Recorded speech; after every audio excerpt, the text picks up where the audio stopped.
É com enorme satisfação que a Universidade Presbiteriana Mackenzie inicia o segundo Encontro Internacional de Direito Administrativo Contemporâneo e os desafios da sustentabilidade, cidades inteligentes, humanas e sustentáveis. Este evento é realizado pela Faculdade de Direito e conta com apoio institucional do Programa das Nações Unidas para os Assentamentos Humanos e foi incluído no Circuito Urbano de 2019 da ONU Habitat.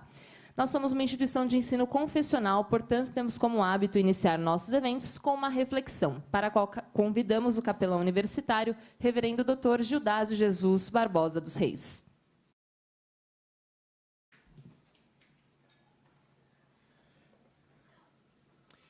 Queridos, um bom dia a todos vocês. Quero cumprimentar a cada um dos nossos alunos. Quero cumprimentar os nossos professores. E trago aqui o abraço do nosso chanceler, Dr. Davi Charles Gomes, que está num evento externo nessa manhã, por isso da sua ausência. Eu represento nesse momento e trazendo, portanto, o abraço dele a esse evento. Eu quero ler aqui uma passagem que está registrada no livro de Jeremias, do profeta Jeremias, capítulo 29, lá no verso 7, Deus diz assim para Jeremias: dedicai-vos à busca da prosperidade e o bem-estar da cidade, para onde vos enviei, porque o progresso dela será a vossa prosperidade. Eu leio de novo. É um texto escrito 700 anos antes de Cristo. Procurai a paz, a prosperidade da cidade e o bem da cidade, para onde vos enviei, porque o progresso dela será a vossa prosperidade. O mundo urbano, ele está cada vez mais, ou seja, a metade da população urbana do mundo hoje é urbana, trazendo seus diversos problemas e dificuldades para nós. Eu não preciso gastar tempo para dizer que nós enfrentamos problemas hoje gigantescos no mundo urbano. Os engarrafamentos, e provavelmente alguns de vocês, para percorrer talvez um percurso de 20 quilômetros, gastaram bem mais de 1 hora nessa manhã. Então, nós temos o problema dos engarrafamentos, temos o problema da violência urbana, temos problema com o desemprego, temos dificuldades com relação à poluição do mundo urbano, temos a desigualdade social, temos locais inadequados para moradia, temos problemas com a saúde, temos problemas com a educação, com a infraestrutura. A lista de problemas que nós enfrentamos no mundo urbano é muito grande. A lista é muito grande. E, obviamente, que Jeremias não enfrentou exatamente os problemas que nós temos hoje. Os problemas eram outros. Mas, mesmo assim, eram problemas que ele e toda a sua equipe teria que lidar. Jeremias enfrentou problemas políticos, visto que a nação estava sofrendo por causa de uma ditadura do rei Manassés. Havia problemas econômicos, porque Jerusalém havia sido levada cativa para a Babilônia e toda a população se tornou escrava, e aí então deixou de produzir, então começou a enfrentar problemas econômicos, e tinha também problemas sociais, porque Josias tentou fazer uma reforma e não conseguiu fazer essa reforma. Nós temos vendo que a nossa está caminhando, né? Mas ele teve problemas sociais. Então é nesse contexto que Deus escreve a Jeremias, dizendo: Jeremias, encare esses problemas que a cidade está tendo. Encare esses desafios e procure a prosperidade dessa cidade, porque na prosperidade da cidade vocês também serão prósperos. Questões óbvias, né? Então, quando nós vemos e lemos Deus dizendo a Jeremias que ele deveria se dedicar em busca da prosperidade da cidade, nós aprendemos com isso que Deus se interessa com a cidade. Deus se interessa com a cidade. Aliás, é interessante a gente ver a dinâmica da progressão da revelação bíblica, que as pessoas nascem num mundo rural, num jardim, mas esse mundo vai terminar numa cidade, na Nova Jerusalém. Interessante que chama de cidade. Então, mostrando que na progressão da revelação, Deus sempre imaginou a cidade.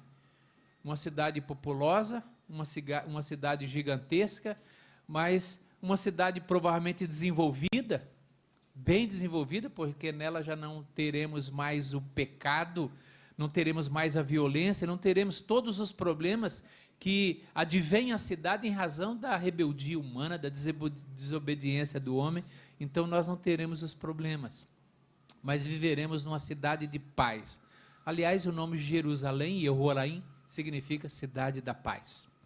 Então, quando nós estamos aqui num evento como esse, onde a ideia é olhar para os desafios da cidade, olhar para as questões da tecnologia, de tudo aquilo que o próprio desenvolvimento trouxe para as cidades de bom, e a gente tem que valorizar isso, e não vamos negar o desenvolvimento, não vamos negar que toda essa tecnologia trouxe grandes benefícios para a nossa vida. Hoje, a gente reconhece isso.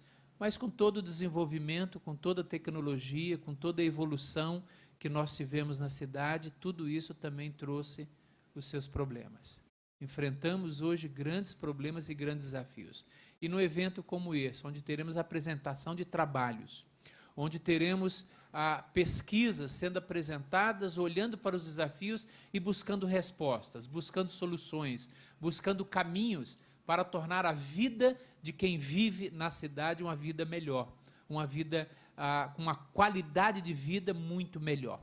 Então, um evento como esse, não tenho dúvida nenhuma, que é um evento que agrada ao coração de Deus. E é, de certa forma, é aquilo que Deus disse para Jeremias. Jeremias, dedique-se em buscar a prosperidade e o bem da cidade, porque na prosperidade da cidade vocês vão também ter prosperidade. Eu entendo que, de alguma forma, esse grupo de pesquisa, os trabalhos que vocês têm feito, de alguma maneira estão dizendo para Deus: Deus, nós estamos aqui pesquisando, estudando e nos esforçando e fazendo o melhor, porque nós queremos uma cidade melhor. Que assim seja. Que Deus abençoe a cada um de vocês e esse evento. Obrigado, viu?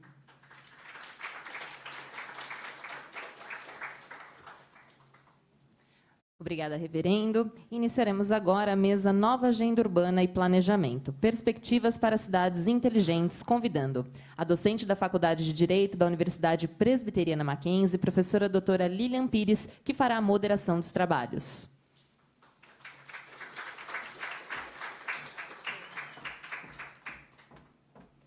Convidamos também o vereador da cidade de São Paulo e membro da Comissão de Política Urbana, Metropolitana e Meio Ambiente, senhor Pólice Neto.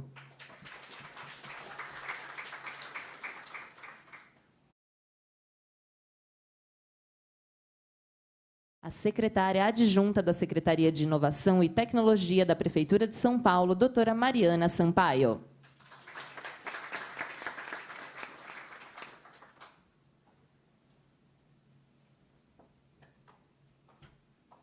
O presidente do Instituto Brasileiro de Cidades Inteligentes e Humanas de Brasília, senhor André Gomide.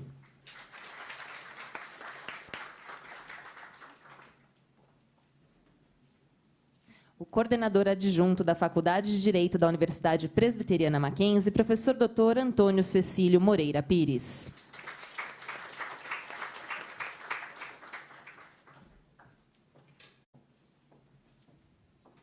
Representando a diretora da Faculdade de Arquitetura e Urbanismo, convidamos a professora Viviane Rubio, coordenadora adjunta do curso de Arquitetura.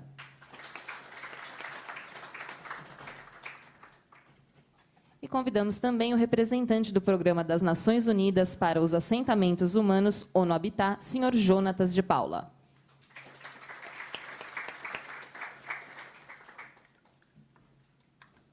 Passamos a palavra à professora doutora Lilian Pires.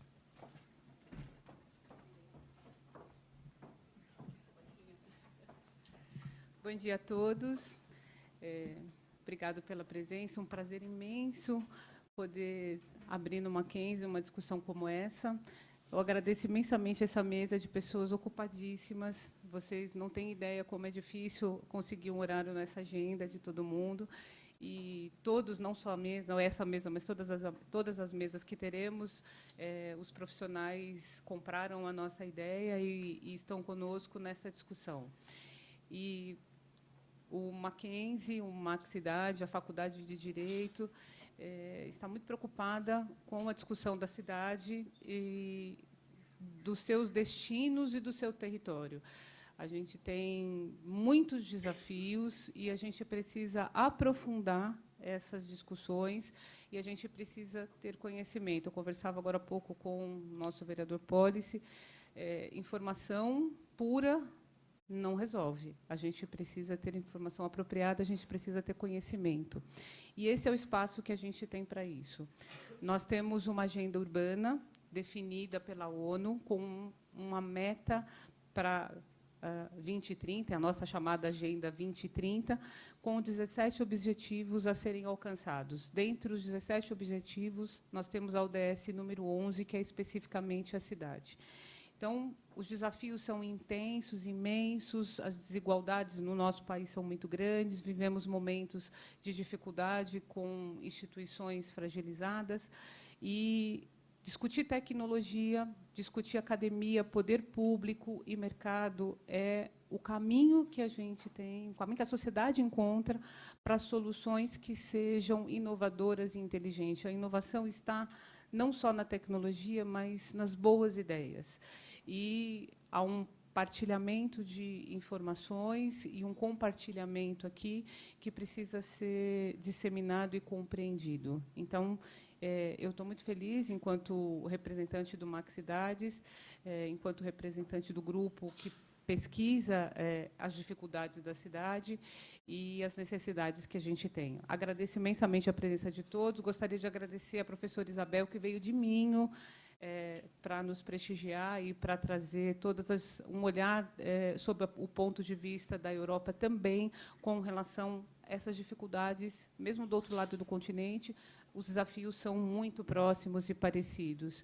E, antes da gente começar, oficialmente, dar a palavra aqui à mesa, eu gostaria de fazer um agradecimento, sem o qual esse evento não aconteceria.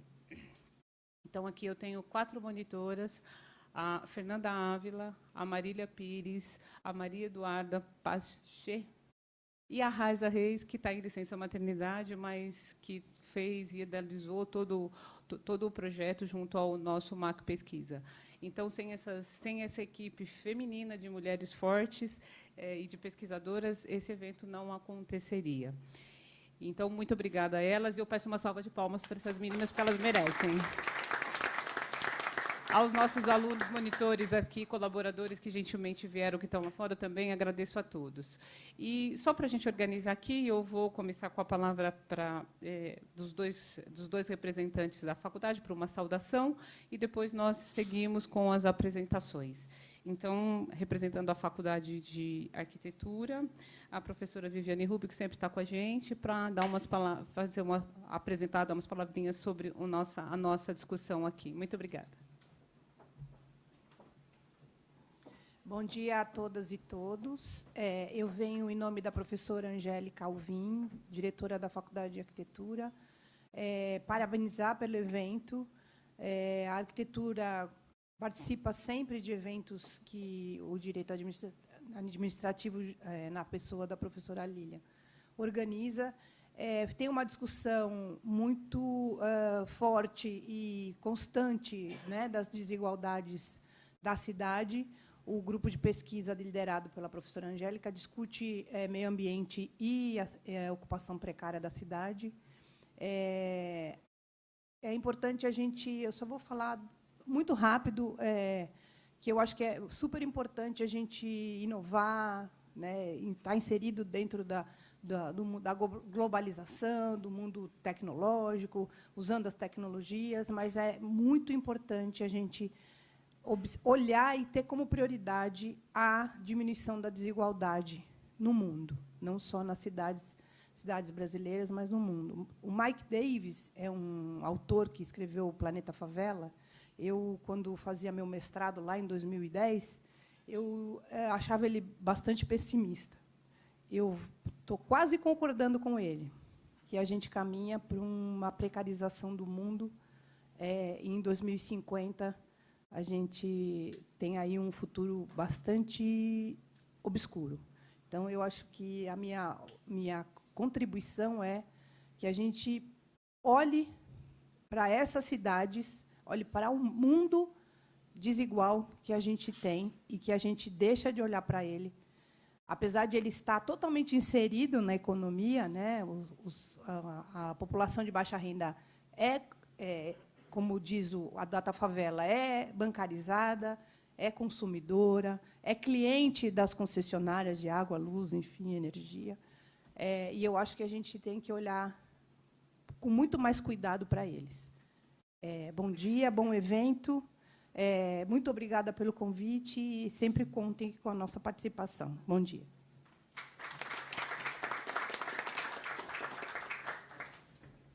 Agora, pela Faculdade de Direito, o professor Antônio Cecílio Moreira Pires.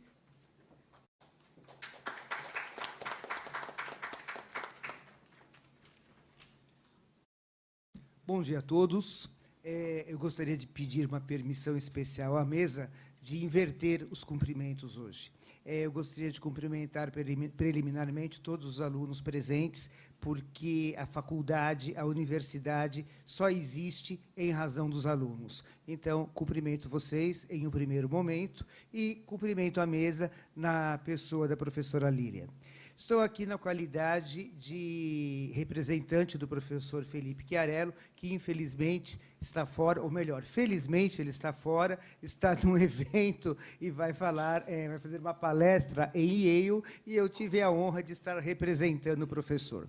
E o nosso evento é o segundo encontro internacional de Direito Administrativo Contemporâneo e os desafios da sustentabilidade, cidades inteligentes, humanas, sustentáveis e a nova agenda urbana. E eu fiquei pensando sobre esse tema, não é? Em última análise, a cidade é a nossa casa, e nós temos que nos sentir bem na nossa casa. Eu acho que estamos discutindo aqui, dentre diversas coisas que vamos falar, dentre os diversos ramos do direito que vamos ver, estamos discutindo aqui o direito à felicidade.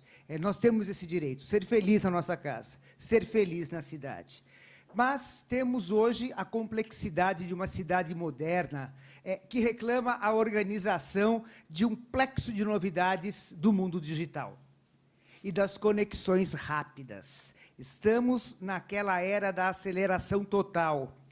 Precisamos discutir inovação, tecnologia, regulação, desenvolvimento urbano sustentável, os reflexos ambientais e sociais do uso da tecnologia no espaço urbano. É medida que se impõe.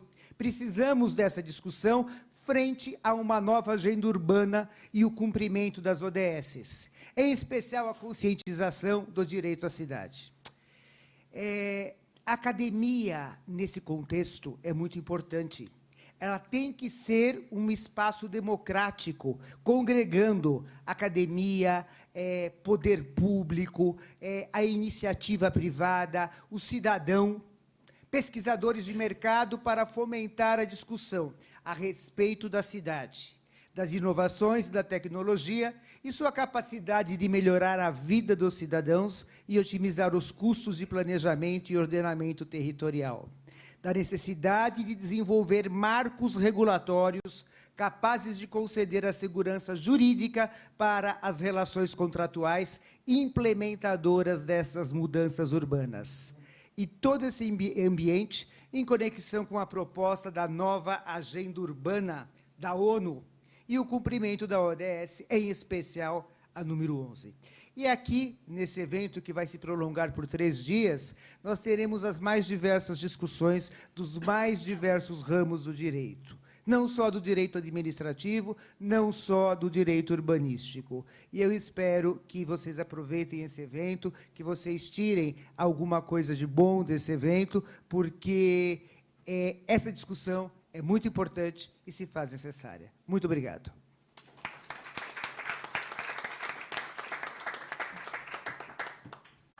Eu convido agora o nosso representante da ONU. A ONU tem sido uma parceira muito importante aqui conosco, principalmente no que diz respeito a todas essas discussões relativas à cidade. Então, Jonatas.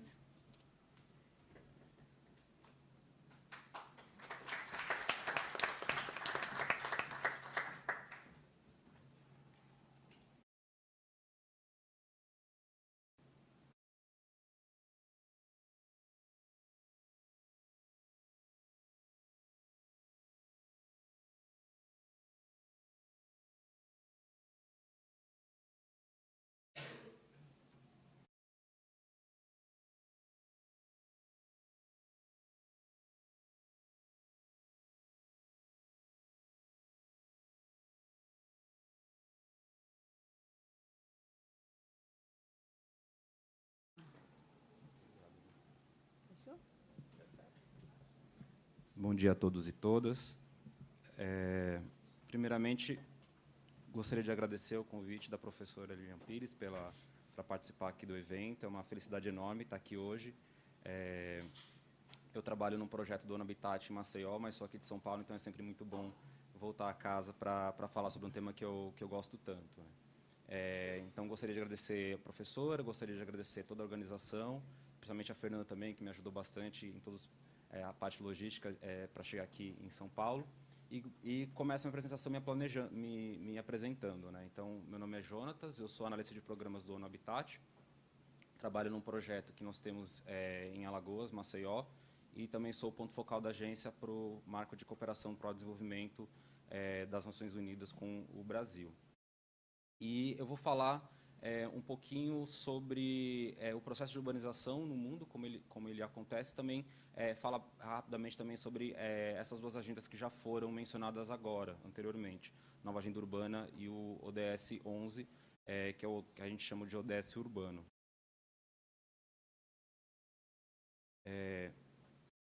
Então, falando um pouquinho sobre a nossa agência, nós somos uma agência das Nações Unidas especializada, que é dedicada às questões urbanas, às questões do desenvolvimento urbano sustentável, não só nas cidades, mas em todos os assentamentos humanos, né? A forma como nós trabalhamos é por meio de cooperação técnica com governos, sejam eles nacionais, sejam eles regionais ou locais. Então, diferente de algumas das nossas agências irmãs no sistema, nós trabalhamos com projetos técnicos, né, ajudando os governos a produzir dados, informações, conhecimento sobre os seus territórios para que eles possam qualificar suas políticas públicas. Como agência, nós fomos fundados em 78, como resultado da primeira conferência da ONU para os assentamentos humanos, que é uma conferência que acontece a cada 20 anos. Como resultado dessa terceira conferência, em 2016, a Habitat 3, a gente teve como resultado a nova agenda urbana, que eu vou falar um pouquinho mais adiante. Nossa sede global é em Nairobi, no Quênia. No Brasil, a gente tem o escritório regional para a América Latina e o Caribe, que fica sediado no Rio de Janeiro, e temos um escritório de projetos em Maceió, que é onde eu estou baseado. E eu queria chamar a atenção, como já foi dito anteriormente, que esse evento ele compreende uma miríade de outros acontecimentos, de outros eventos que não estão acontecendo só no Brasil, mas no mundo como um todo. Então, todo ano, o outubro é o que nós chamamos no Habitat o outubro urbano, né? E é uma ocasião da gente parar e pensar um pouquinho, refletir um pouquinho sobre o tema urbano, e isso todo o sistema das Nações Unidas faz isso, e todas as agências, né, com seus mandatos específicos, acabam nos ajudando nessa reflexão. Durante todo o mês de outubro, nós temos eventos e celebrações do tema urbano, e é iniciado no Dia Mundial do Habitat, que é na primeira segunda-feira do mês de outubro. E esse ano, o Dia Mundial de Habitat, que foi no dia 7 de outubro, tem como tema Tecnologias de Ponta para Ferramentas Inovadoras para Transformar Resíduos em Riqueza. E o Outubro Urbano ele se encerra no Dia Mundial das Cidades, que é no dia 31 de outubro, e esse ano o tema é Mudando o Mundo, Inovações e uma Vida Melhor para Gerações Futuras. Como forma de mobilizar mais atenção e mobilizar tantos parceiros e tantas universidades, empresas e os governos para discutir o tema urbano no Outubro Urbano, a equipe do ONU Habitat no Brasil criou o Circuito Urbano, que é um circuito de eventos, cada um organizado por independentemente, não é o ONU Habitat que organiza, como esse mesmo, e nós damos apoio, né? Apoio institucional. E, nesse ano, o tema geral do evento é cidades inovadoras e inclusivas, né? Então, aí combinando dois temas importantes, que é inovação e inclusão. E, como pergunta inspiradora para esse ano, nós temos como a inovação pode aprimorar serviços e políticas urbanas de maneira inclusiva e sustentável. Então, eu espero que essa pergunta fique aí na cabeça de vocês durante esses 3 dias de evento e que vocês consigam sair com algumas respostas e com mais questionamentos. Então, como eu falei, esse evento ele faz parte de algo maior, né, do circuito urbano. Então, para vocês não se sentirem sozinhos, estamos com outros 160 eventos em 23 estados e em mais de 60 cidades. Em São Paulo tem diversos outros eventos acontecendo ao longo do mês. A gente está chegando agora na reta final, mas eu acredito que ainda tem alguns eventos acontecendo na cidade, que vão acontecer. E aí eu peço que vocês acessem o site do Circuito Urbano para que vocês possam verificar a agenda. Então, alguns dos temas que eu vou falar agora já foram tratados aqui previamente, mas é sempre bom a gente parar e pensar, discutir os desafios da urbanização no mundo com uma forma de contextualizar as discussões locais. Então, como já foi dito, o planeta Terra é um planeta já urbano, né? 50% da população, mais de 50% da população já vive em cidades eu nunca lembro a data correta, mas nos 2000 a gente passou esse limite, então efetivamente mais de 50% da população mundial vive em cidades, né? A América Latina é o continente em desenvolvimento mais urbanizado, mas até 2050 a gente vai ver uma urbanização muito forte, tanto na Ásia e especialmente na África. Então, a população urbana, os desafios da urbanização no mundo tem esse aspecto, né? Grande crescimento em cidades médias, no continente africano e no continente asiático, em países em desenvolvimento, que traz desafios maiores. E até 2030 a gente terá 5 bilhões de pessoas vivendo em cidades, 60% da população mundial, e até 2050, 70% da população deve viver em cidades. E a urbanização, como a gente tem visto, né, nas últimas décadas, né, ela é uma urbanização. Aliás, as cidades, em sua história, são motores do crescimento econômico e desenvolvimento e inovação. Então, é um aspecto bastante positivo que é bom a gente ressaltar. As cidades, elas são polos de prosperidade econômica e geração de riqueza. E eu coloquei a foto aí de Puerto Madero, na Argentina, que é um caso muito celebrado no mundo todo de desenvolvimento urbano e de recuperação, e que, de fato, representa, em parte, esse modelo econômico que as cidades têm promovido. E foi um pouco de propósito que eu coloquei essa foto, porque esse modelo traz uma série de contradições. O próprio caso de Puerto Madero, muito celebrado por alguns, muito criticado por outros, representa esse modelo econômico das cidades que tem muitos benefícios, mas também traz muitos desafios, né? Então, ao passo que as cidades geram também muita riqueza, também, a depender do tipo de planejamento, do tipo de urbanização que a gente implementa, também produz extremas desigualdades. Isso é bastante verdade, inclusive, especialmente no nosso contexto latino-americano. Essa foto é de Caracas, onde a gente vê não só a desigualdade social representada na precariedade das habitações da esquerda, em contraste com a qualidade das habitações, né, à direita, mas também a questão da segregação espacial e da divisão das cidades em lugares de ricos e pobres. Esse tipo de urbanização é o que a gente tem visto em muitos lugares do mundo nas últimas décadas. Como resultado desse processo de urbanização, a gente também tem visto uma divisão desigual dos riscos urbanos, né?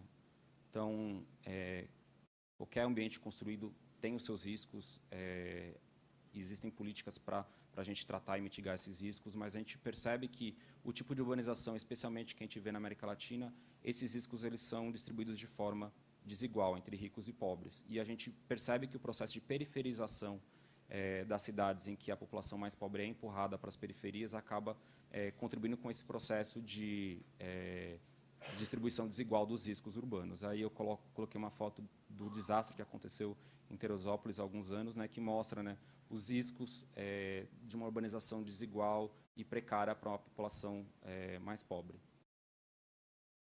Também esse tipo de urbanização que é marcada pela dependência do transporte individual traz seus desafios, né? Eu acho que todo mundo aqui conhece esses desafios. Aí uma foto de São Paulo, vocês conhecem bem isso.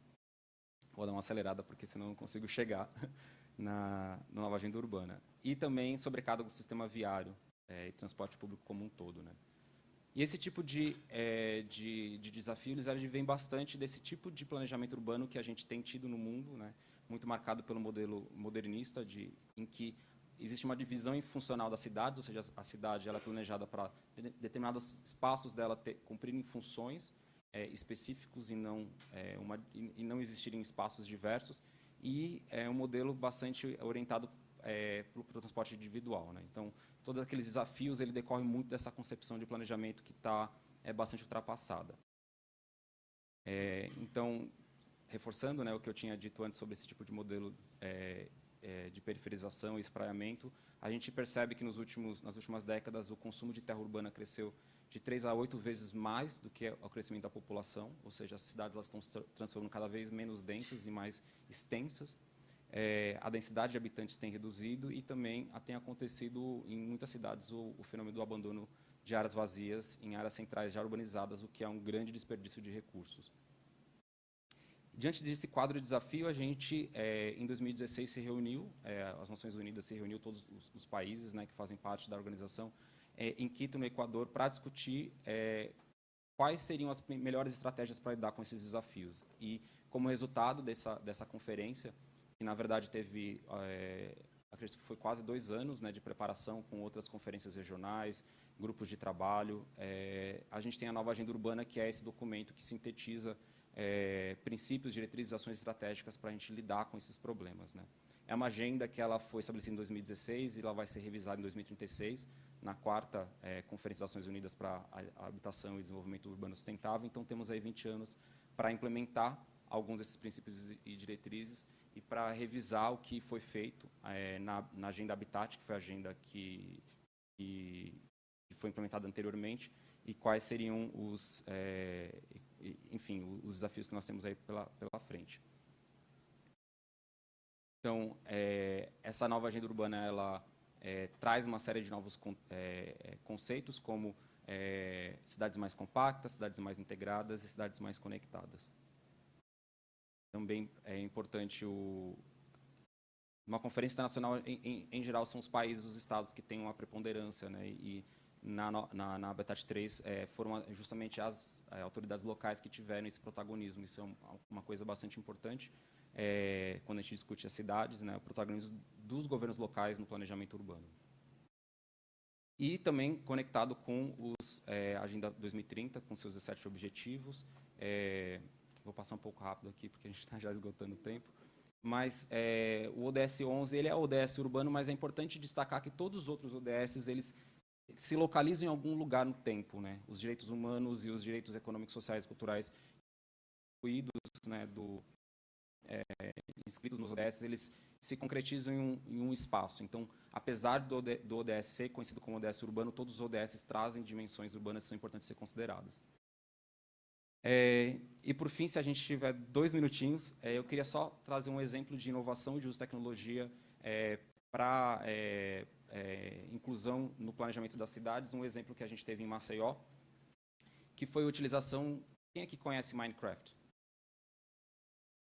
Algumas pessoas, principalmente os mais jovens. É um joguinho que as crianças utilizam, né, tem vários modos lá que você pode utilizar para jogar, mas principalmente para construir coisas. E uma metodologia global do ONU Habitat é de utilizar esse desenho para incluir a comunidade, para criar espaços públicos, desenhar espaços públicos. E a gente implementou esse projeto em Maceió, em que o governo tinha um grande espaço vago na cidade em que gostaria de construir um parque público, e a gente sugeriu utilizar essa metodologia na comunidade que fica em frente, uma comunidade de dela, e a gente utilizou esse jogo. Então, basicamente, a gente... Deixa eu ver se eu consigo...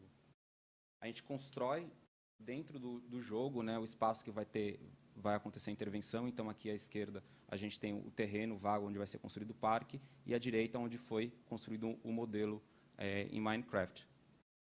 E aí, por 3 dias, as crianças puderam, crianças e adultos também, é importante que a gente sempre tenta trazer tecnologia para todas as idades, né, construíram intervenções.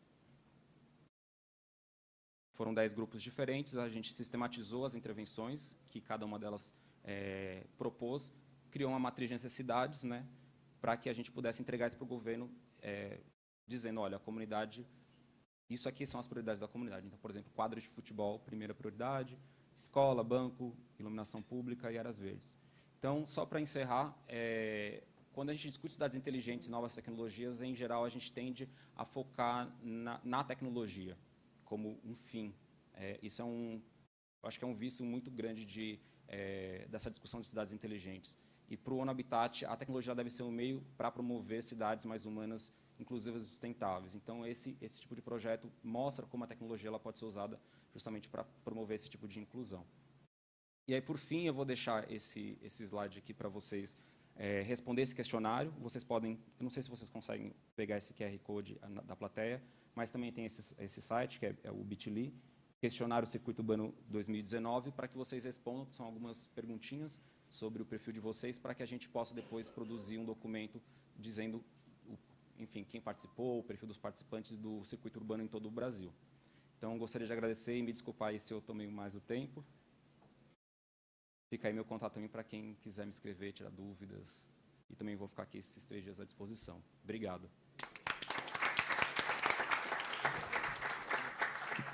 Obrigada, Jonas. Eu convido agora a Mariana Sampaio, que gentilmente cedeu o seu tempo, que é escassíssimo, que a gente sabe trabalhar na administração pública não é fácil.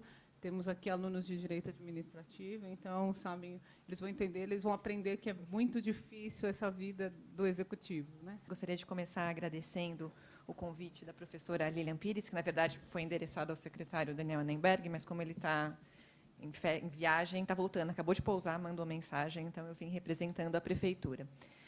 Bem, eu queria conversar um pouquinho com vocês hoje sobre a visão da Prefeitura de São Paulo de cidade inteligente e humana. E por que isso virou uma preocupação para a gente? Eu sou secretária adjunta na Secretaria de Inovação e Tecnologia, e a secretaria foi criada no começo de 2017, né, na gestão Dória Covas. E, junto com a criação da Secretaria de Inovação e Tecnologia, nasceu a expectativa do que a Prefeitura de São Paulo faria para transformar São Paulo em uma cidade inteligente, né? E aí vocês não podem imaginar o pesadelo que foi o nosso ano de 2017, porque era fornecedor batendo na nossa porta, querendo vender sistema, querendo vender aplicativo, tudo aquilo ia transformar São Paulo em uma cidade inteligente. E a gente ficava olhando aquilo e falava, mas não é isso que está na nossa cabeça, não é para isso que a Secretaria de Inovação e Tecnologia foi criada. Porque, normalmente, né, o imaginário em torno de uma cidade inteligente costuma ser assim. Essa aqui é uma imagem de Songdo, que é uma cidade da Coreia do Sul. Eu fico imaginando o Jonathans do urbanismo vendo e tendo arrepios, assim, porque essa aqui é uma cidade feita a partir do nada, né? É uma cidade totalmente planejada, que tem essa estética meio Jetsons, assim, né? Então, só falta as pessoinhas voando de skate em volta. Vocês são jovens, mas a minha geração via De Volta para o Futuro. Nessa altura do campeonato, 2019, já ia ter skate voador. Eu estou esperando até agora o meu skate voador. Mas a gente olhava aquilo e falava, gente, isso aqui não dialoga com a cidade de São Paulo, né? A cidade de São Paulo está construída, tem os seus problemas, eles não vão desaparecer magicamente, não dá para a gente derrubar tudo e edificar tudo novamente para que a cidade seja construída de acordo com esses parâmetros, né? A gente tinha que ter um imaginário de cidade inteligente que dialogasse com a nossa cidade. Essa aqui é uma imagem do Rio Pinheiros, bastante photoshopada, né? Tá bonito assim, mas, enfim, a gente já vê que, mesmo com bastante Photoshop, o Rio Pinheiros já é muito distante de Songdo. né? Olha a Songdo e olha a imagem do Rio Pinheiros, a gente já fala, São Paulo está muito distante, é muito difícil para a gente pensar numa realidade de cidade inteligente que dialogue com aquilo. Que dirá, então, com regiões como essa? Essa aqui é uma imagem de Olaria, essa é uma fotografia tirada por uma das nossas estagiárias. E a gente falava, bem, São Paulo é isso, né? O que a tecnologia e a inovação podem fazer para as populações desses territórios, né? Para as populações que moram longe do centro da cidade, que levam horas, no plural, para chegar até o seu emprego todo dia, levam horas, no plural, para voltar à sua casa todo dia, que muitas vezes não têm acesso a saneamento básico, sofre com fila de creche, com acesso à saúde, enfim. Como que a gente pode transformar a cidade de São Paulo em uma cidade melhor para essas pessoas, né? A gente foi fazer nossa lição de casa, foi estudar, foi conversar com gestores, foi conversar com gente da academia, foi conversar com sociedade civil, e nós nos saímos com a nossa visão de cidade inteligente e humana, e acho que isso é muito importante, né? Não é uma visão de cidade inteligente, é uma visão de cidade inteligente e humana, o que eu acho que dialoga muito com o evento aqui hoje. E, para nós, a cidade inteligente e humana é aquela cidade que usa a inovação e a tecnologia como habilitadores, como meios para 4 objetivos principais: reduzir desigualdade, simplificar a vida na cidade, melhorar o atendimento ao cidadão e transformar a gestão interna da prefeitura. Reduzir desigualdades, porque a gente vive num dos países mais desiguais do mundo, a gente não tolera mais desigualdade, não dá para tolerar mais desigualdade. A gente está vendo o que está acontecendo no Chile, que é um país, embora rico, muito desigual, né? A vida em São Paulo é difícil, as pessoas moram longe, elas não têm acesso a serviço, a vida das pessoas tem que ser mais simples, elas têm que ter uma vida mais leve para ter hora para lazer, para ter hora para estudar, para ter hora para se qualificar, para ter hora para descansar. A gente precisa melhorar o atendimento ao cidadão no serviço público. Alguém de vocês trabalha, estagia na administração pública? Não? Bem, quem trabalha na administração pública sabe que, no Brasil, a gente ainda vê atender o cidadão como uma pena. Então, muitas vezes, aquele servidor que não é tão bom, que fez algum ato de insubordinação, que você quer castigar o servidor, você bota para atender o cidadão. Não dá mais para ser assim. A gente precisa melhorar o jeito que a gente atende as pessoas, porque, afinal de contas, o Estado existe para servir essas pessoas. E transformar a gestão interna da prefeitura. Evidentemente, a máquina é antiga, a máquina é burocrática, a máquina tem as suas peculiaridades internas, mas isso precisa ser transformado, porque a gente não vai entregar políticas públicas melhores e diferentes trabalhando do mesmo jeito, né? Não dá para a gente fazer a mesma coisa e esperar que tenha um resultado diferente. Então, esses são os elementos que compõem a nossa visão de cidade inteligente e humana, e, para concretizá-la, a gente pensou em 7 princípios. Então, é engraçado porque parece meio abstrato, mas esses 7 princípios funcionam muito. Então, toda vez que a gente está diante de alguma nova proposta, algum novo projeto, a gente olha para os princípios e vê se faz sentido. Primeiro princípio, que é o meu favorito: menos aplicativos, melhor atendimento. O cidadão não baixa um monte de aplicativo, gente. Aplicativo é chato. Aplicativo de governo é mais chato ainda. As pessoas não baixam. Quem vai ficar com o celular cheio de aplicativo? E aí você tem um monte de aplicativo, mas o serviço não funciona. Então, a gente está muito mais preocupado em melhorar o atendimento à população do que desenvolver um monte de aplicativo, um monte de gadget que vai atormentar a vida das pessoas. A gente tem que pensar que a gente tem uma população pobre ainda, né, sem acesso à internet, com celulares velhos, bota um monte de aplicativo, trava, enfim. Então, menos aplicativos, melhor atendimento.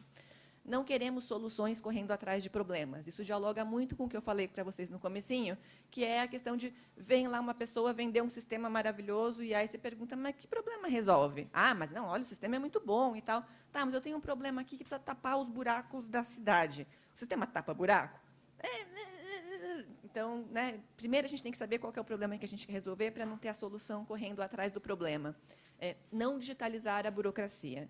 A gente precisa, antes, simplificar processos, simplificar ritos, porque, se a gente começar a criar sistemas a partir das realidades da prefeitura atuais, a gente vai simplificar a burocracia. O Daniel Annenberg, que é meu secretário, tem uma expressão ótima que ele fala que é e-burocracia, né? Você pega um processo que está todo mal desenhado e transforma num sistema, você tem um sistema ruim, né? No qual você percorre todas as fases, só que de maneira digital. Então, a gente está muito preocupado em simplificar a legislação, reduzir fases.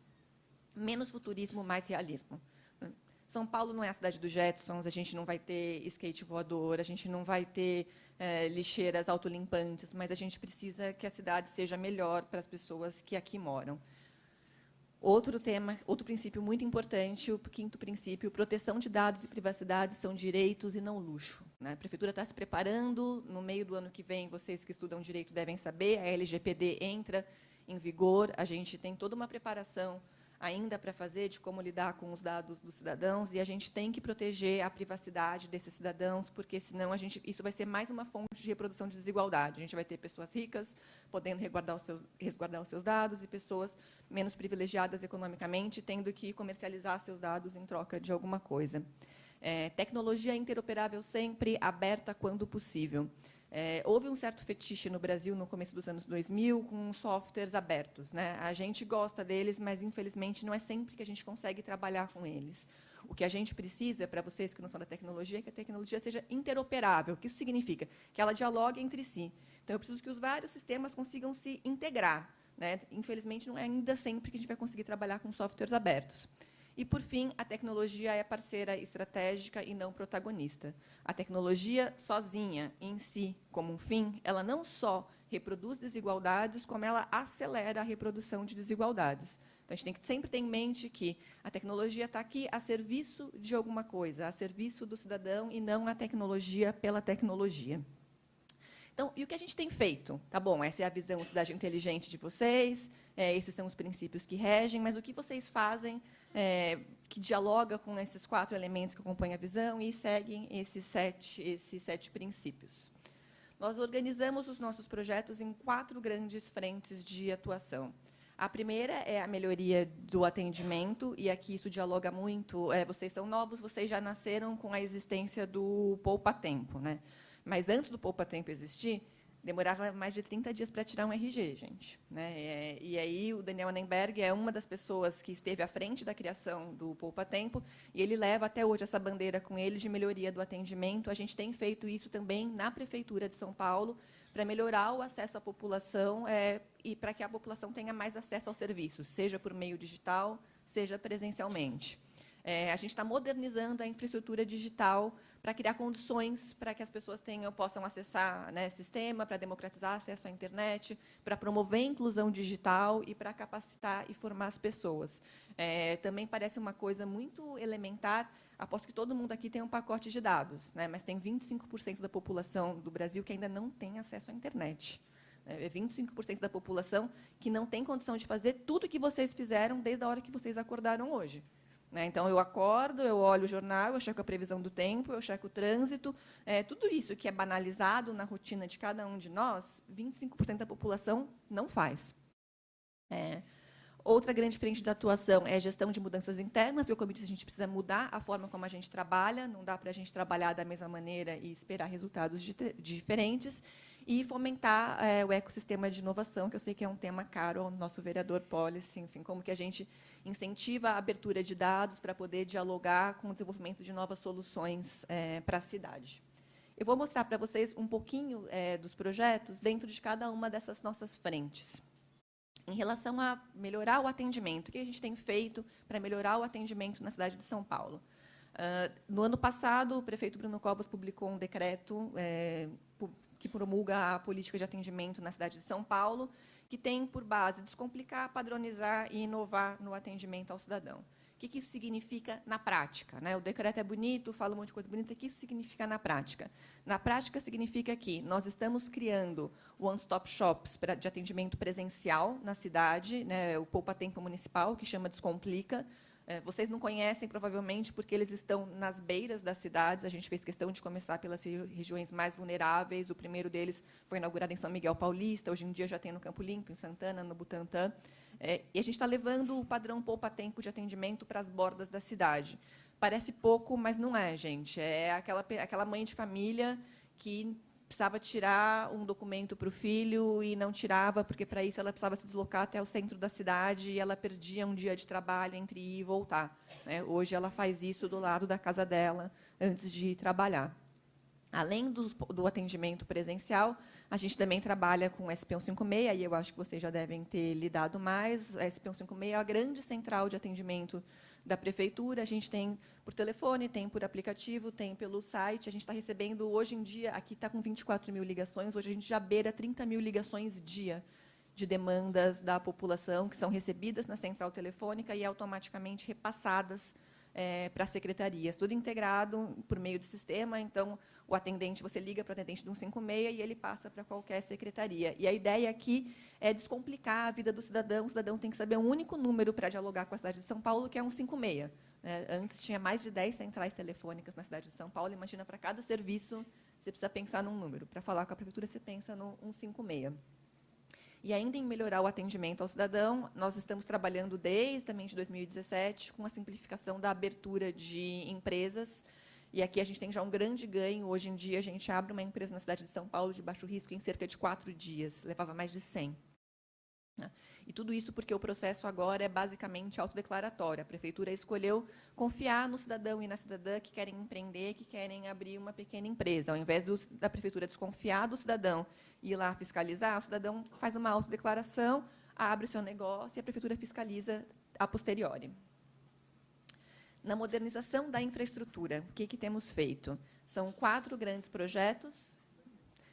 Prefeitura digital para modernizar o parque tecnológico das prefeituras. O meu preferido, que é o Wi-Fi livre. Nós estamos ampliando a rede de Wi-Fi da cidade de 120 para 624 pontos, porque, como eu disse, tem 25% da população sem acesso à internet. A gente precisa aumentar a inclusão digital, e a primeira perna da inclusão digital é fornecer acesso à internet às pessoas.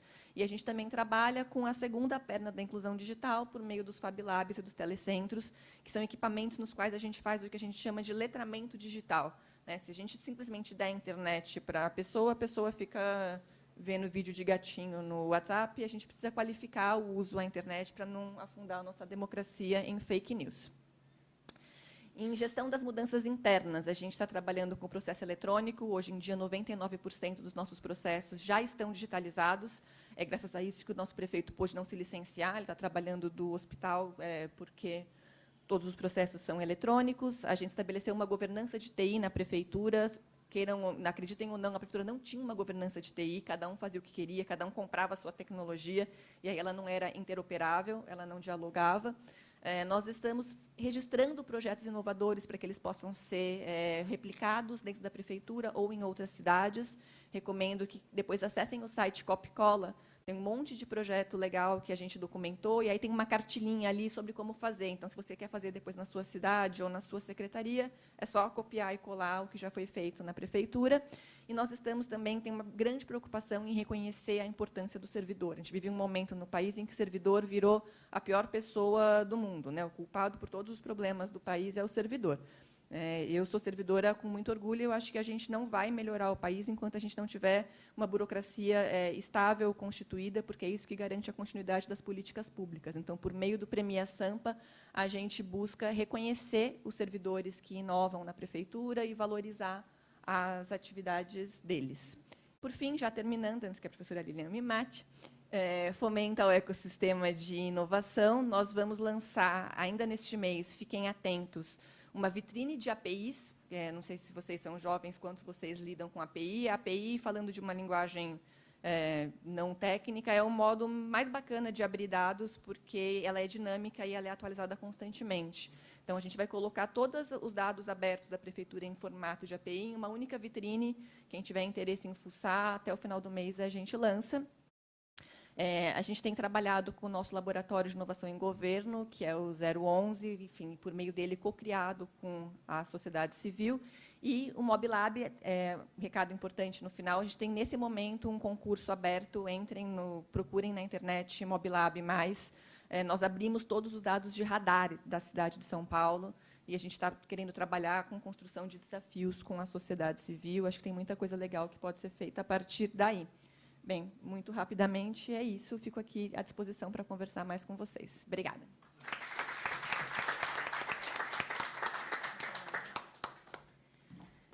Obrigada, Mariana. A gente tem lutado muito, o Poder Executivo tem lutado bastante para poder se organizar e tentar melhorar. É uma luta constante. E nós, em sala de aula, sempre, quando a gente vai dar a matéria servidor público, que é uma matéria que não é legal, Não é né? glamourosa, Não é né? divertida. Não é glamour. mas ela é muito importante, né? Não é glamouroso ser servidor, gente, Não, mas é não legal. é, não é, não é. É um dia a dia difícil, mas são ações como essas que fortalecem e nos estimulam a discutir todas essas questões, né? A gente precisa de especialistas e todo mundo gosta do direito penal, eu sei, mas o direito administrativo precisa de bons estudiosos para essas coisas acontecerem. Então, eu só vou inverter a ordem, que era para o vereador falar, mas eu vou dar a palavra para o André Gomide, porque ele está com um problema de voo, ele precisa retornar a Brasília, enfim, qualquer coisa, se precisar, ele se retira depois. Então, André, por favor. Eu cumprimento a professora Lília, e cumprimentando a professora Lília, cumprimento a mesa toda. É muito bom ver autoridades do Poder Municipal discutindo com a academia, né, se aproximando da academia, porque quando a gente fala de repensar cidades, de fazer cidades inteligentes, a gente precisa ter a parceria não só do setor privado, mas também da academia, especialmente dos alunos mais jovens aí que já estão super envolvidos, inteirados com a questão da tecnologia, né? Mariana, eu queria que você depois mandasse um abraço ao nosso prefeito Bruno Covas e a nossa solidariedade por esse momento que ele está passando aí, que a gente espera que... Ele está bem. Está bem? Animadão. Que ótimo. A gente espera que ele se recupere rápido e volte ativa aí a toda. Eu presido uma instituição, a Rede Brasileira de Cidades Inteligentes e Humanas, e aí eu queria fazer uma correção, não é de Brasília, que foi anunciado aqui, né, porque é uma instituição nacional. A rede nasceu no ano de 2013, há quase 7 anos atrás, dentro da Frente Nacional de Prefeitos, reunindo, num primeiro momento, os secretários municipais de Ciência e Tecnologia, e que a gente começou, então, a estudar o tema das cidades inteligentes, já desde 2013. Eu, especificamente, desde 2010, já milito nessa área. E a gente foi, ao longo aí desses 7 anos, aprendendo muita coisa aí com pesquisas, com experiências internacionais, várias que tivemos, né? Temos uma relação muito forte com a Comissão Europeia, de onde a gente traz muita informação. Recentemente assinamos agora um acordo com o governo britânico para também trazer muita experiência da Inglaterra aqui para o Brasil, né? Mas tem muita experiência na prática também. Eu fui secretário de Desenvolvimento Econômico e de Ciência e Tecnologia da Prefeitura de Vitória, no Espírito Santo, que é uma prefeitura que, em todos os rankings, hoje é uma cidade que, em todos os rankings de cidade inteligente, de desenvolvimento empresarial, qualidade de vida, nós estamos sempre em primeiro lugar. Então, é um orgulho muito grande, né? Eu acho que é uma experiência que vocês devem pesquisar, porque é uma cidade que se planejou para a questão da cidade inteligente. Cidade inteligente é uma jornada. Na cidade inteligente, você não faz do dia para a noite, é uma jornada de longo prazo. Na cidade inteligente, você constrói em 30, 40, 50 anos, né? Mas sem planejamento, você não consegue fazer. E Vitória está seguindo esse caminho. E aí, Mariana, eu só vou discordar de você na questão do aplicativo, porque Vitória, nós implantamos um aplicativo, que é o Vitória Online, é um aplicativo que foi desenvolvido pela Rede Brasileira. Vale a pena vocês baixarem, é super rápido de baixar. O Vitória Online, ele hoje, a população é um aplicativo só que tem todos os serviços da prefeitura. Então, hoje, em Vitória, o cidadão não precisa, por exemplo, marcar, ir nos postos de saúde para marcar atendimento, ele faz tudo pelo aplicativo. Ele acompanha a vida escolar do filho pelo aplicativo, ele faz a rematrícula na escola, ele faz as reclamações, igual o SP156 aqui, nesse mesmo aplicativo, enfim, dialoga com a prefeitura, e até no orçamento participativo, agora a gente já coloca lá todos os itens do orçamento participativo, as pessoas, pelo próprio aplicativo, dão as suas opiniões, sugestões, enfim. Eu acho que é um instrumento que é de fácil acesso, né? Hoje em dia todo mundo tem acesso ao celular, mas, de fato, a gente precisa ter infraestrutura nas cidades para ter acesso à internet, enfim, né? Acho que, assim, eu queria dizer para vocês que vão pensar aqui durante 3 dias essa questão do desenvolvimento das cidades. Primeiro, o que a gente aprendeu nesses quase 7 anos, primeiro que não existe um modelo único de cidade inteligente que você possa sair replicando para todas as cidades. Isso é uma luta que nós da rede a gente vem tendo já há muito tempo, principalmente com as grandes empresas de tecnologia. Porque, como bem disse a Mariana, eles chegam nas cidades com soluções prontas, né? Não, nós temos aqui esse sistema, nós temos essa aplicação, nós temos, enfim. E dizendo, né, isso aqui vai fazer da sua cidade inteligente, e isso realmente não é verdade, né? Cada cidade tem as suas idiosincrasias, cada cidade tem suas características, e então, assim, não existe um modelo que possa ser replicado. E é por isso que esse diálogo aqui é importante, porque vocês moram aqui em São Paulo, vocês conhecem a realidade de São Paulo, não adianta vir uma empresa lá dos Estados Unidos e dizer, olha, eu sei como vai ser feita a cidade inteligente de São Paulo, porque isso não vai funcionar, né? E isso vem do segundo aprendizado que nós tivemos, que é o seguinte, inclusive saiu agora no relatório da Comissão Europeia, falando sobre isso, e a OCDE já vai soltar um relatório falando a mesma coisa. Aonde se está fazendo cidade inteligente no mundo e não se está envolvendo a população, a coisa não funciona e não avança. Se não tiver o diálogo com a população, por conta disso tudo que eu falei, quer dizer, cada cidade tem suas características, a população precisa entender o que está sendo construído, né? Se não houver a participação da população, isso não avança. Terceiro aprendizado é que a cidade inteligente não é só tecnologia, como também bem disse a Mariana. Cidade inteligente, a gente fala que são 5 camadas, né? E como é uma jornada, tem camadas que você vai ter que trabalhar mesmo no longo prazo, pensando com muito planejamento, com calma. A primeira camada, e obviamente, são as pessoas, pelas razões que eu já falei, né? Então, é uma camada que precisa ser trabalhada, tem que estar, o poder público tem que estar atento a isso. A segunda camada é o subsolo das cidades. O Brasil é um país que nós não sabemos o que acontece no subsolo das nossas cidades. A gente não tem plano diretor do subsolo. São Paulo até tentou fazer um plano diretor há um tempo atrás, mas não conseguiu avançar, né? Então, a gente não sabe. Quando tem um vazamento na rua, a empresa sai arrebentando a rua inteira para achar onde é que está o problema. E, quando arrebenta tudo, aí descobre que tem gato na rede, uma série de problemas, né? Então, a gente não sabe. Isso precisa ser feito. Quer dizer, como é que a gente começa a olhar para o subsolo da nossa cidade? Hoje você pode começar a construir galerias técnicas, você pode sensorizar, segmentar a tubulação, você pode sensorizar a tubulação para você daqui de cima ter o controle do subsolo, né? É difícil, uma cidade como São Paulo, por exemplo, é um desafio enorme, mas isso precisa ser planejado e precisa ser começado. Como eu disse, é uma jornada, né? Você vai começar fazendo rua por rua. No Paraná, a Copel está fazendo isso. Então, é possível fazer, mas precisa começar.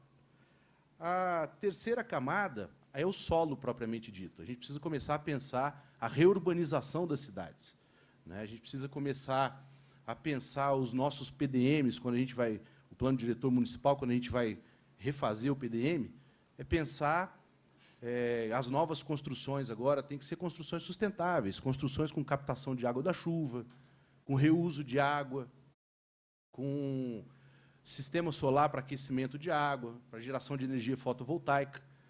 É uma coisa interessante, não sei se vocês sabem, eu acho que o Brasil, não sei se é o único país, mas se não for, é um dos pouquíssimos países no mundo que a gente dá descarga com água potável.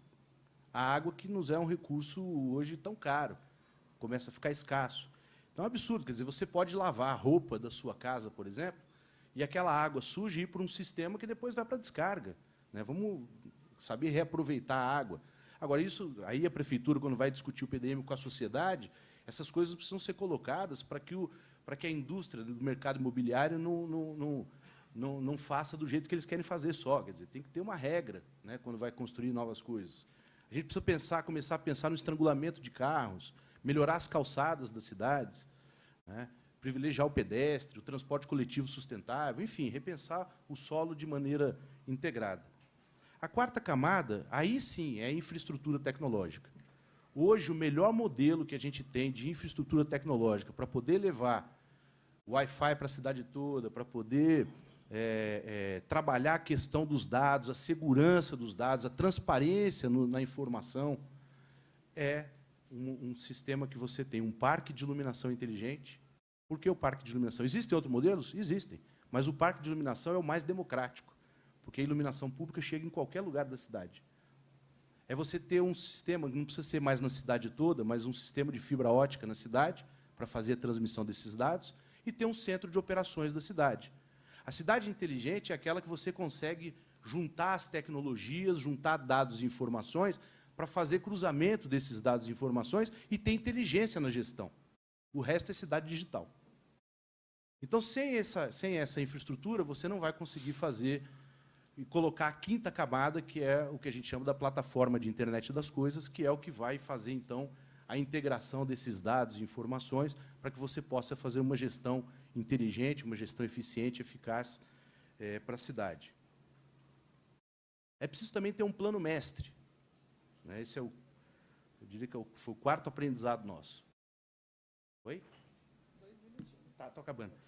Nós temos que ter um plano mestre. O plano mestre é o plano que vai dar a orientação para a cidade de quanto tempo, né, como é que você vai se desenvolver ao longo do tempo. Aí eu queria falar para o nosso Jonas, lá da ONU Habitat, essa experiência a gente traz de um projeto chamado Projeto Terra, que fizemos também lá em Vitória, e que, quando fizemos, ganhamos o prêmio na ONU como o melhor projeto social do mundo, na época. Por quê? Porque nós pegamos os morros lá de Vitória para fazer toda uma transformação social, e o que fizemos? Fizemos um plano mestre, criamos um conselho estratégico da cidade, e a cidade inteligente precisa ter um conselho estratégico, porque nas sucessivas mudanças de prefeito você não tem como alguém falar, não vou mais seguir essa orientação, porque o político anterior era contrário a mim, então agora eu quero fazer outra coisa. Você cria um conselho estratégico, esse conselho estratégico da cidade é o que garante que a cidade tenha continuidade nessas ações, e o que a gente chama de unidade gestora municipal, que são funcionários de carreira da prefeitura que você forma essa unidade, treina essas pessoas para que eles executem esse plano mestre e deem a garantia também da memória do projeto ao longo do tempo. Foi isso que fizemos lá no Projeto Terra, por isso ganhamos o prêmio da ONU como o melhor projeto social do mundo, né, na época. E trouxemos, então, esse modelo para a nossa proposta de desenvolvimento de uma cidade inteligente.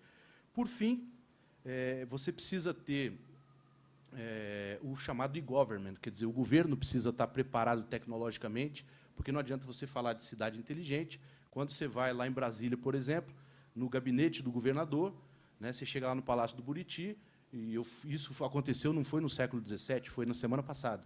Eu fui lá para conversar com o secretário de Inovação, e eu falei, eu vim aqui conversar com o secretário de Inovação, o senhor Paulo Medeiro. Aí a moça lá da recepção, isso estou falando no Palácio do Buriti, na capital do Brasil, ela abriu um caderninho e ficou procurando onde é que ela tinha notado o ramal do Paulo Medeiro. Então, assim, ela não tinha um computador para ela botar o nome dele e saber qual era o ramal.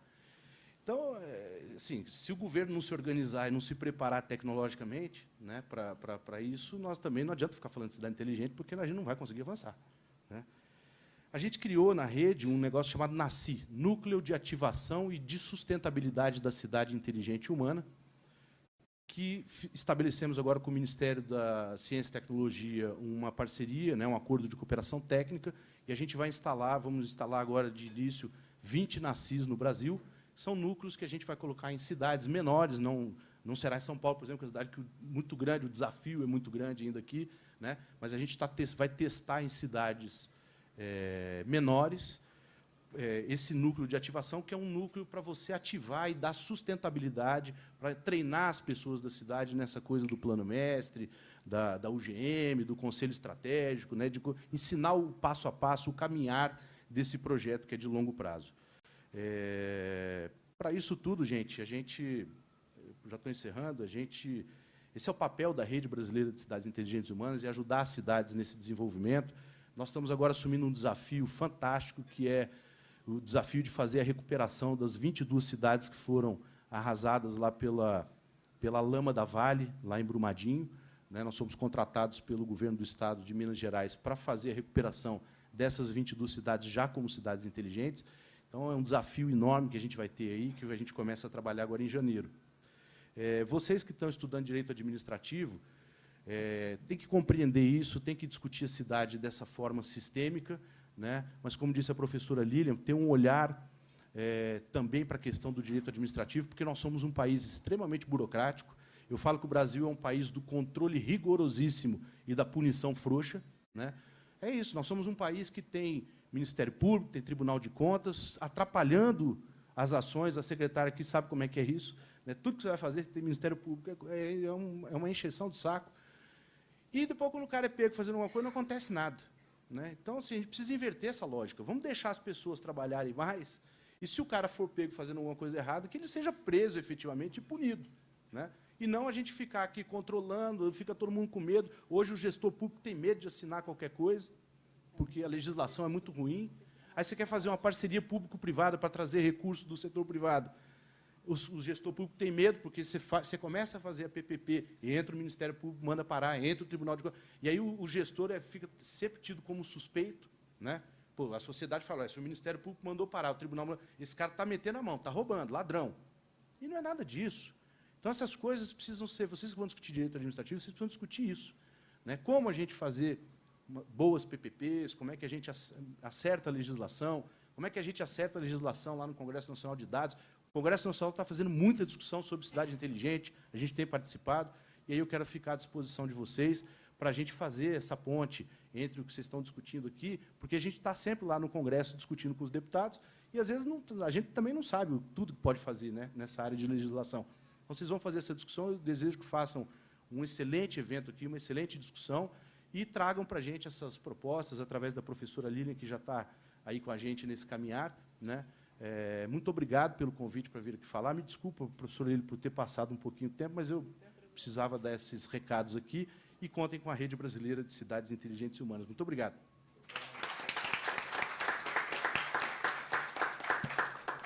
André, obrigada, e a gente está à disposição, porque a gente tem estudado muito as PPPs, a gente tem estudado muito as formas de contratação, e a gente tem um projeto agora grande que se dedica a estudar a calçada, a iluminação, e como é que a gente vai criar esse problema, como é que a gente vai tentar solucionar esse problema. Então, estamos realmente juntos, e eu acho que aqui, nos colocando à disposição para fazer essa interlocução e para colaborar com essas realidades que são necessárias. Então, agora, o nosso último palestrante desta mesa, a gente tem, em seguida, uma mesa também desafiadora, o nosso vereador Policy, que sempre está conosco e é um colaborador ativo aqui do Mackenzie e do Maxcidades. Vou, primeiramente, agradecer o convite do Maxcidades. Acho que é uma boa oportunidade para a gente trabalhar princípios e conceitos antes da gente desenvolver lógicas inteligentes, né? E vou me ater a um pequeno recorte por uma questão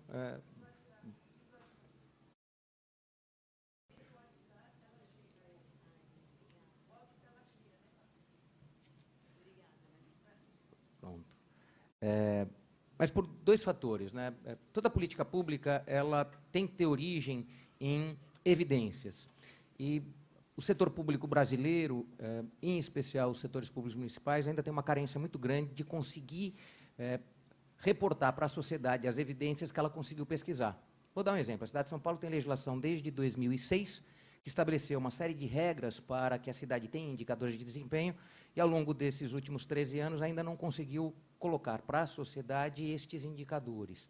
Portanto, todas as vezes que a gente pensa em produzir algo inteligente, a gente vai ao ponto 1, aquele que inicia um processo de transformação, e ele vem de dados e informações. Então, o primeiro ambiente que ele é necessário para pensar essa inteligência que vai ser aplicada é você entender a origem desses dados de cidade. Então, a gente ainda tem um problema muito grande nesse potencial. Eu fiz um recorte, vou conversar mais com vocês, por uma questão que, até na fala inicial aqui foi muito interessante, porque ao falar sobre a cidade, o primeiro elemento que nos distancia dela são os enormes congestionamentos, né?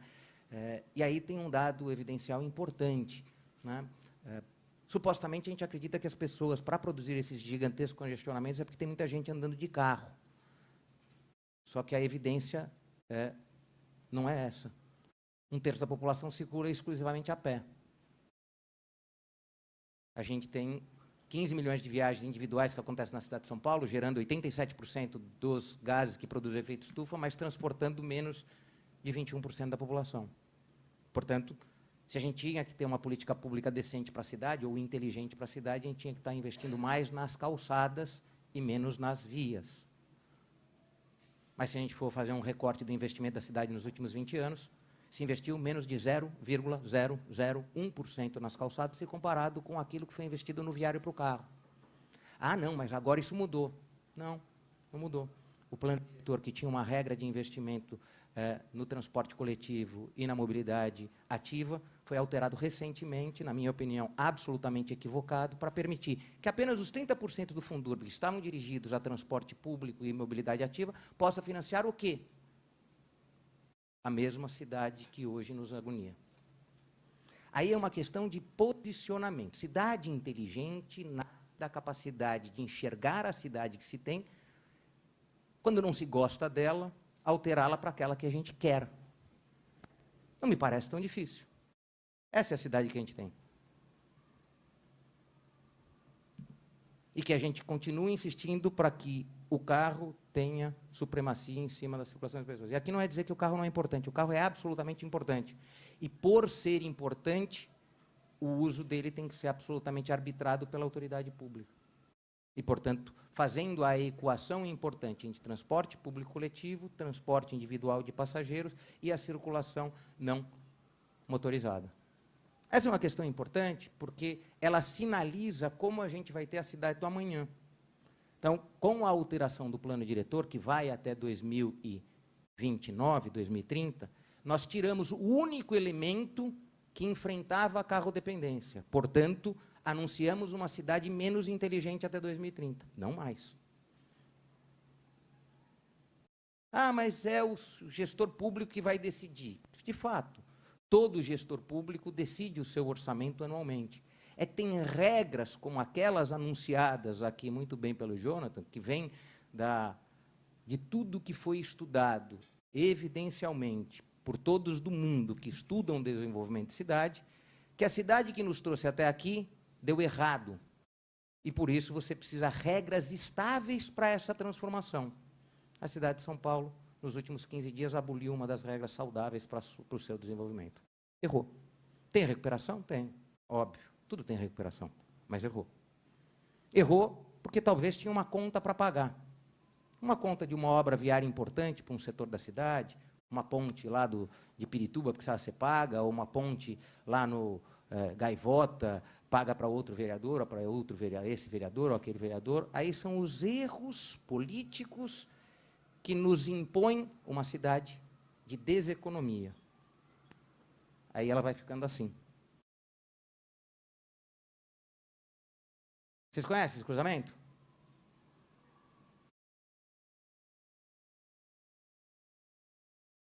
Conseguiram enxergar onde estamos? Faria Lima com JK. Esse foi 7 minutos de um semáforo que quebrou. 1h15 para o congestionamento se dissipar. Até a ciclovia que tinha ali conseguiu ser interrompida.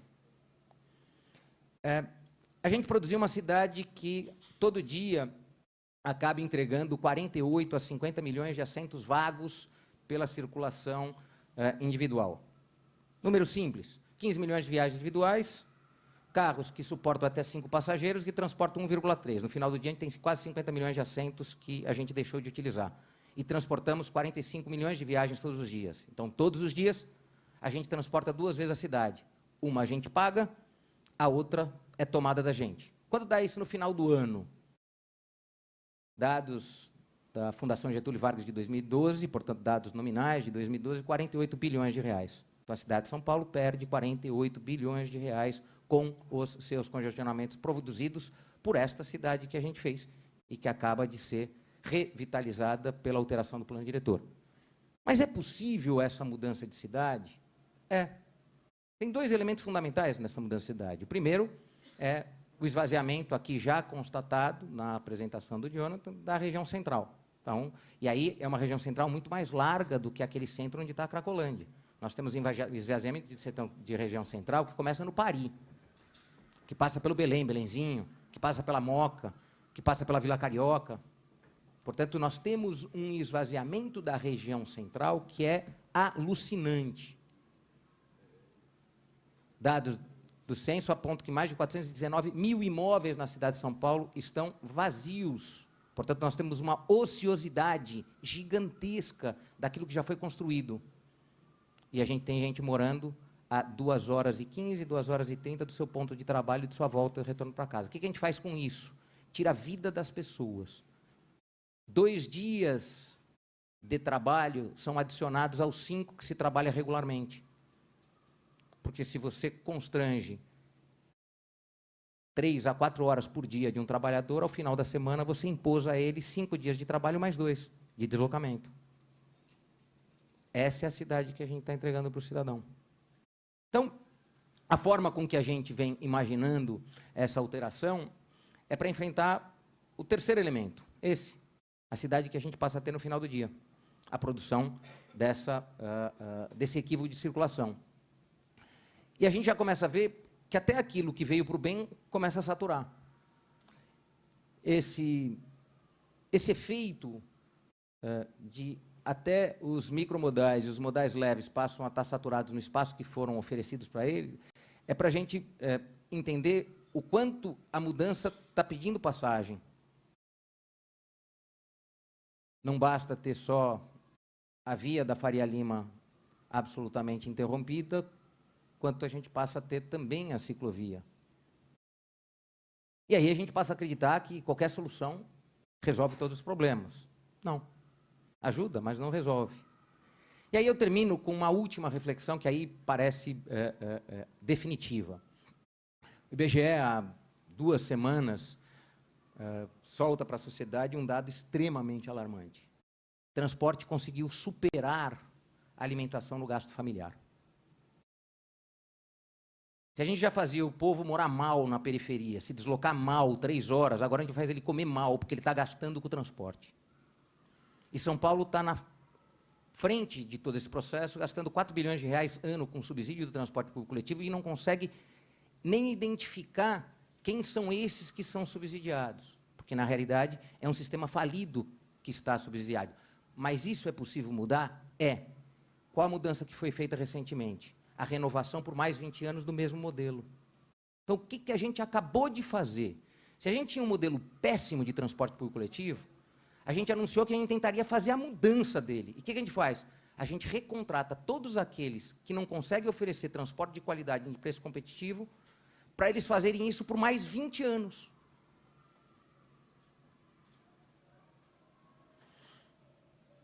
A lógica de fato, implantarmos a função social da propriedade, e hoje temos aí próximo de 1.300 imóveis notificados, desses imóveis notificados, próximo de 20% de projetos que nasceram de imóveis notificados, é um dos elementos que passou ao largo, infelizmente, nos últimos 2 anos e pouco da atual gestão. E ele é um elemento central de produção de cidade inteligente, em especial nos vazios urbanos produzidos aqui na região do Grande Centro. O segundo elemento fundamental é nós precisamos de uma política que garanta incentivos para o emprego sem deslocamento. A última tentativa de plano de desenvolvimento econômico para a Zona Leste, que acabou gerando um CID, que acabou incidindo em cima só do Itaquerão, foi o maior e talvez o último dos grandes equívocos. Se era certo aquele modelo de você incentivar o polo industrial e depois ter todos os problemas para levar infraestrutura e pessoas para trabalhar nesse polo industrial, hoje a garantia do incentivo ao emprego que não se desloca é absolutamente fundamental. E, portanto, se a gente tem que incentivar hoje algo, é o teletrabalho, é o trabalho remoto, é o homework, são os home bases, e, portanto, a gente está falando de uma outra lógica de geração e de incentivo ao trabalho, que se desconecta do modelo de territorialização do emprego. Falo isso porque, para imaginar cidade inteligente, a gente tem que imaginar a cidade desinteligente que temos e, portanto, aplicar em cima dela as soluções de mudança radical. E aí é radical mesmo. E você começa isso pelos grandes gastos da cidade. Então, se a gente identifica que tem um grande gasto da cidade com transporte público coletivo, ineficiente, sem qualidade, matando a população, porque tira 1/4 da sua capacidade de vida, é ali que você tem que colocar todos os seus esforços. E, insisto, é a partir destas grandes mudanças que a cidade volta a respirar. Sem dúvida nenhuma, se um contrato assinado para 20 anos, para 15 anos, tivesse anunciado uma grande mudança, uma mudança radical na forma de utilização destes incentivos públicos, anunciando teremos mais X mil quilômetros de corredor e faixas de ônibus, teremos uma integração inteligente com o sistema metroferroviário. O que foi anunciado é o pior do que a gente já tinha, porque é lançar para frente os erros que tínhamos hoje. Ao insistir em não aplicar a função social da propriedade como regra definitiva de ocupar os espaços urbanos da região central e, portanto, oferecendo habitação em territórios de qualidade com infraestrutura, é um segundo erro absolutamente gritante que tem que ser enfrentado imediatamente. O centro só terá vida quando as famílias voltarem ao centro. Qual é a política pública que temos na cidade para trazer de volta estas famílias para o centro? Nenhuma. A cidade inteligente abandona toda a infraestrutura que já tem na região central. E uma terceira, de fato, se a cidade precisa, um pequeno elemento, e cidades como São Paulo têm que ter a sua política de desenvolvimento econômico, ela não consegue apontar qual a forma, ou é porque ela não descobriu a forma, ou porque ela não teve ainda a competência de estudá-la. E aí isso deixa a gente muito assustado. Então, coloco aqui, muito para reflexão, a questão trabalho, deslocamento de cidade e ocupação do espaço urbano, eles são elementos fundamentais para a gente imaginar ter uma cidade inteligente.